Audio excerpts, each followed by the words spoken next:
আসন্ন মহাকুরুক্ষেত্রের মহানায়ক জন্মসিদ্ধ পূর্ণব্রহ্ম ঠাকুর শ্রী শ্রী বালক ব্রহ্মচারী মহারাজের শ্রীপদবাদ্যে কোটি কোটি প্রণাম জানিয়ে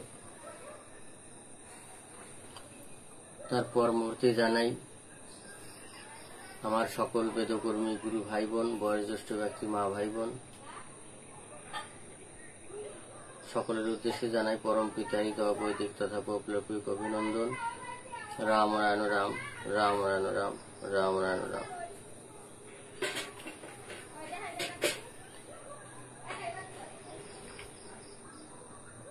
জন্মের সাথে সাথে প্রত্যেক জীবের মৃত্যুর টিকিট কাটা হয়ে যায়। আমরা যে পৃথিবীতে এসেছি, জন্ম নিয়েছি, জন্মের সাথে সাথে মৃত্যুর টিকিট কেটেই নিয়ে এসেছি সঙ্গে। তাই কখন কাকে কোন অবস্থায় চলে যেতে হবে এখান থেকে তার কোনো গ্যারান্টি নেই। তো সেই বিষয়টা, সেই জন্ম মৃত্যুর চাবিকাঠিটা পরম পিতার হাতে। পরম পিতা বললেন,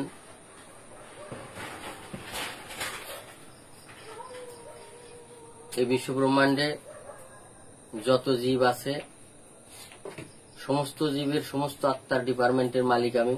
ওই সমস্ত আত্মার ডিপার্টমেন্ট আমার হাতে। আর বললেন, আমার সন্তানকে আমার বুক থেকে ছিনে নিতে পারে বিশ্বে এমন কোন শক্তি নেই। জন্ম মৃত্যুর চাবিকাঠি আমার হাতে। আমি যদি না নেই, স্বয়ং যমরাজেরও সাহায্য নিতে পারে। মৃত্যু তোমাদের কাছে আগুনের লেলিহান হয়ে আসবে না, আসবে স্যালুট দিয়ে। বলবে, পরম পিতা আপনার শুভ ইচ্ছা মৃত্যু কামনা করেছেন, আপনার কি সেই শুভ দিনটি হয়েছে? যদি বলো না, বলবে তাহলে আজ আসি, সময় হলে খবর দেবেন। এই হচ্ছে বালক ব্রহ্মচারী মহারাজ। তিনি একদম মূলের ঘরে বসে রয়েছেন। তো সেই হিসাবে আমাদের মৃত্যু অনিবার্য। চিরদিন বসবাসের চিরন্তন বসবাসের জায়গা এটা আমাদের নয়। আমরা কর্মক্ষেত্রে এসেছি, যে কাজের জন্য আমাদের এখানে পৃথিবীতে আসা, সেই কাজ সম্পন্ন করে আমাদেরকে আবার এখান থেকে বিদায় নিতে হবে।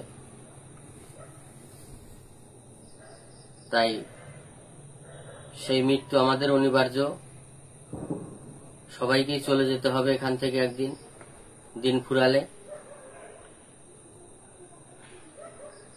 তাই সেই বিষয়ে একটা লেখা লিখেছি, মৃত্যু যমরাজের কাছে আবেদনপত্র।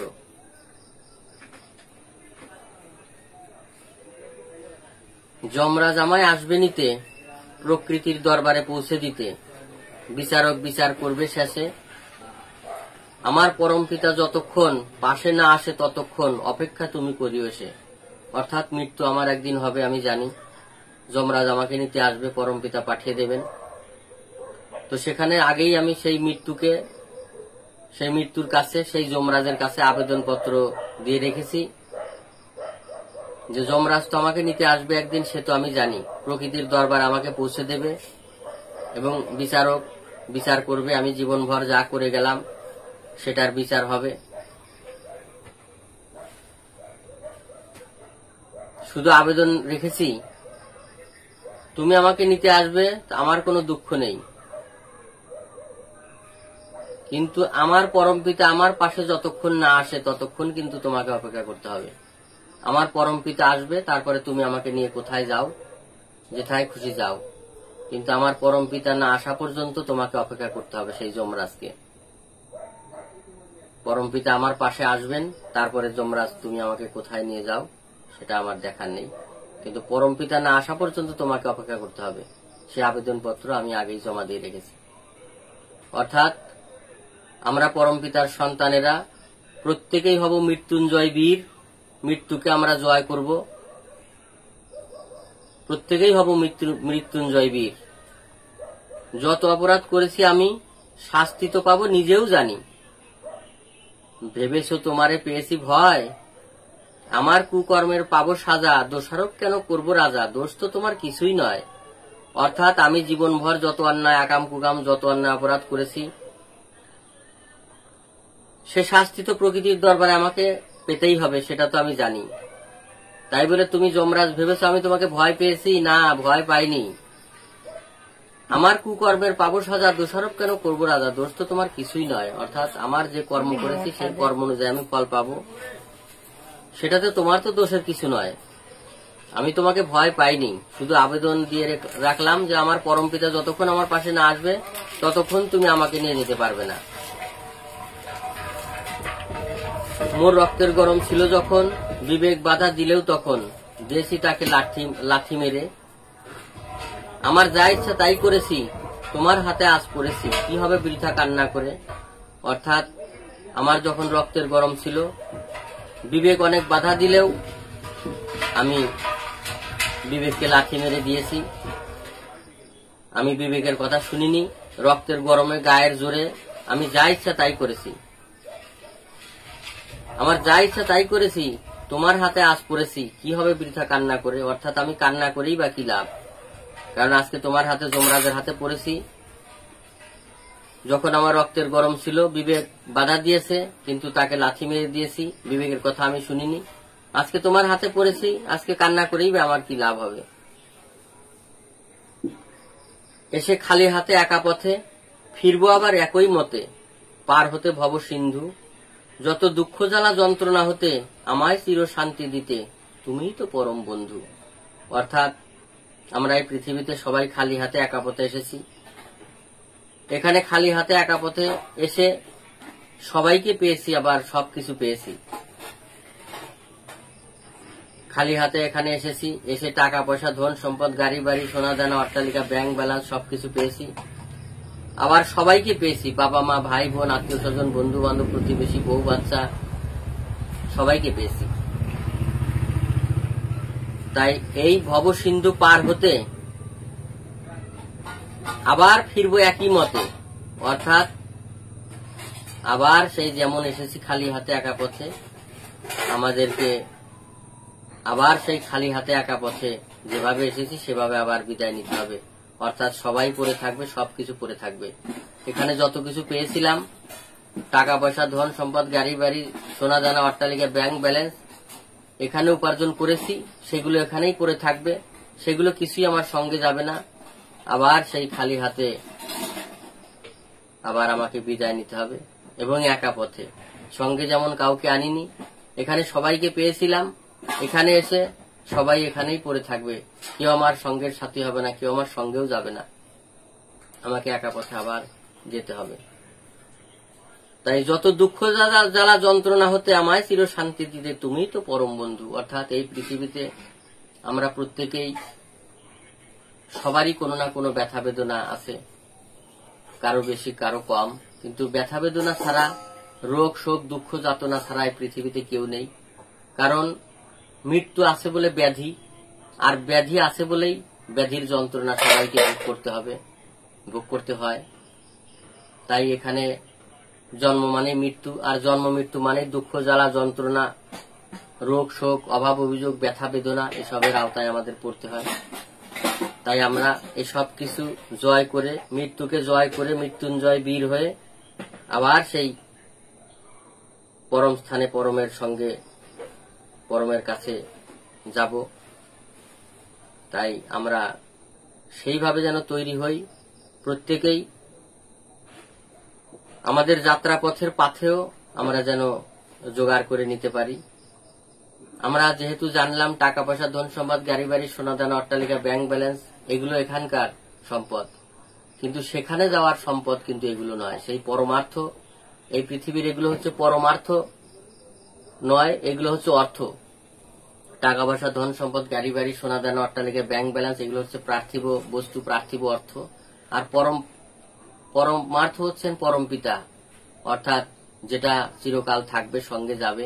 সেই পরমার্থ যেন আমরা সবাই জোগাড় করে নিতে পারি, সেদিকে আমাদের সবাইকে লক্ষ্য রাখতে হবে, সেদিকে আমাদের সময় থাকতে হুঁশিয়ার হতে হবে। এই যাত্রা পথের পাথেও পরম পিতা বললেন, যদি থাকে পুঁজি মাঝি হবে রাজি, মাঝি বড়ই পাজি কিছুতেই হবে না রাজি, যদি না থাকে পুঁজি।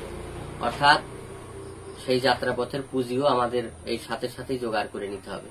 কর্মক্ষেত্রে এসেছি, এখানকার কিছুই আমাদের সঙ্গে যাবে না, সবই পড়ে থাকবে, কিন্তু যে জিনিস সঙ্গে যাবে সেই জিনিস যেন জোগাড় করতে ভুল না করি।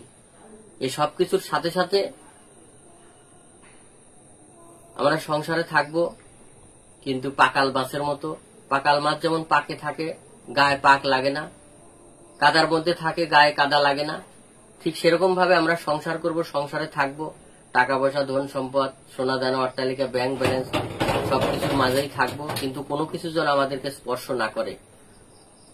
সীমার মাঝে অসীম তুমি বাজাও আপন সুর। অর্থাৎ রবীন্দ্রনাথ ঠাকুর বলেছেন, পরম পিতা বললেন, বিরাট এক শক্তির সঙ্গে তোমাদের যে যোগাযোগ আছে এটা যেন তোমাদের গভীর সত্তায় সর্বদা সজাগ থাকে।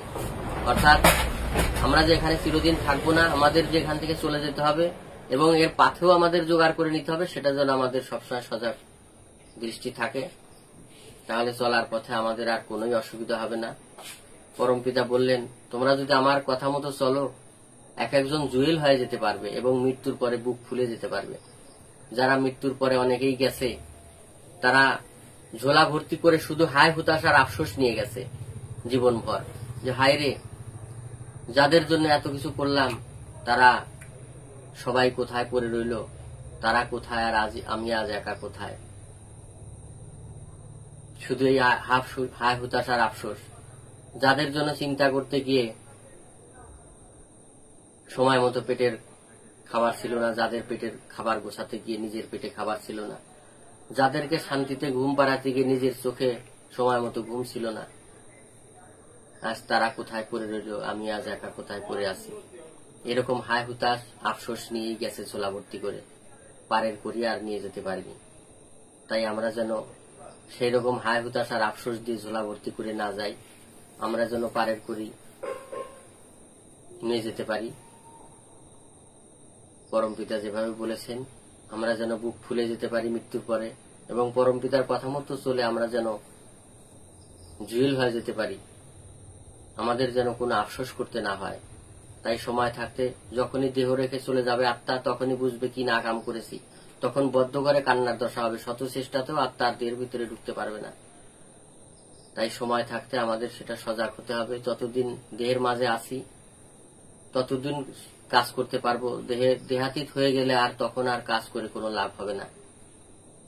তাই আমরা সেদিকে সজাগ দৃষ্টি রেখে, মৃত্যুর কবলে আমাদের পড়তে হবে, কিন্তু পরম পিতা বললেন, তোমরা মৃত্যুর কবলে পড়েও তোমরা অমর, কারণ অমৃতের সুর তোমাদের রক্তে রয়েছে।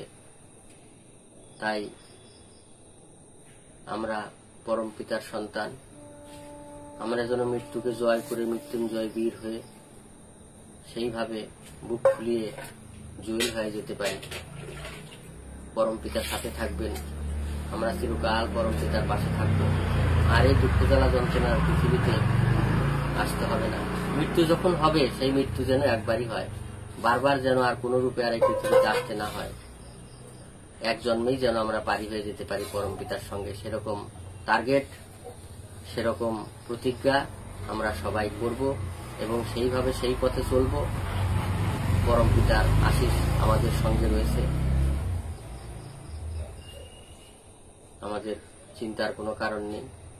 পরম পিতা কাউকেই নিরাশ করবেন না, তিনি যেভাবে বলেছেন সবাইকে ভরপুর করে দেবেন, সেই বিশ্বাস পরম পিতার প্রতি রেখে এবং পরম পিতা সকলের সহায় হন, সকলের যাত্রা শুভ হোক, মঙ্গল হোক, কল্যাণ হোক, এই প্রার্থনা রেখে বিশ্ববাসীর মঙ্গল কামনা করে, কল্যাণ কামনা করে আজকের মতো এখানেই রইল।